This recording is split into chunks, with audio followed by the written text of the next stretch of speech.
बघूया ठाणे महानगरपालिकेच्या प्रभाग रचनेवरच्या हरकतींवरती आज महत्त्वाची सुनावणी पार पडली आहे। प्रभाग रचनेवरती हरकती घेत असताना विरोधी पक्षाच्या नेत्यांनी पालिका प्रशासनावरती हल्लाबोल केलाय।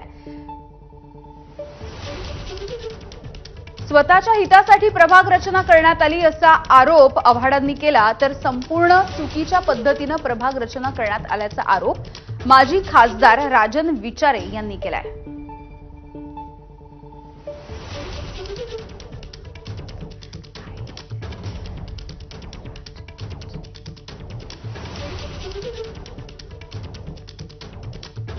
तर आज महानगरपालिका प्रशासनावरती काही गंभीर आरोपही करण्यात आलेले आहेत। प्रभाग रचनेच्या मुद्द्यावरून हे विरोधक आक्रमक झालेले होते। वेगवेगळ्या हरकती मागवण्यात आलेल्या होत्या आणि या हरकती आणि सूचनांवरची सुनावणी आज पार पडली। मात्र त्यावेळेला जितेंद्र आव्हाड यांनी जोरदार हल्लाबोल केलेला आहे आणि ठाणे महानगरपालिकेच्या प्रशासनावरती काही गंभीर असे आरोप सुद्धा जितेंद्र आव्हाडांनी केले आहेत।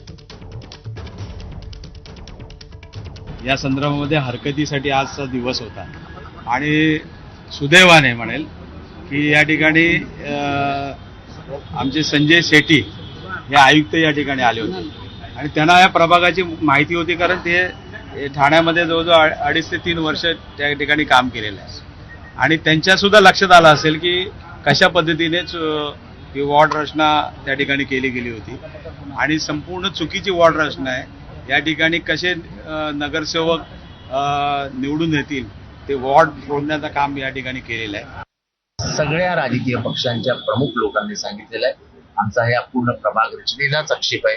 तसंच प्रभाग रचना जाहीर झाली, आक्षेप मागला, त्या दिवसात होते गणपती। लोकांनी आक्षेप कधी घ्यायचे?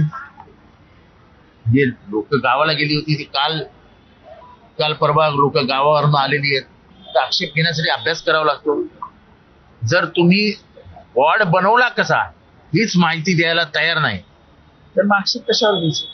त्याच्यामुळे आम्ही असो, राष्ट्रवादी काँग्रेस पक्ष, शरद पवार गट, शिवसेना असो, मनसे असो, काँग्रेस आहेत, सगळे प्रमुख राजकीय पक्षांनी भूमिका घेतलेली आहे की ठाण्यातली प्रभाग रचना ही एका राजकीय पक्षाच्या नेतृत्वाने प्रशासनाला हाताशी धरून केलेली प्रभाग रचना आहे आणि त्याच्यावरती आमचा सगळ्यांचा आक्षेप आहे, कारण का ठाणेकरांच्या हिताच्या विरोधात।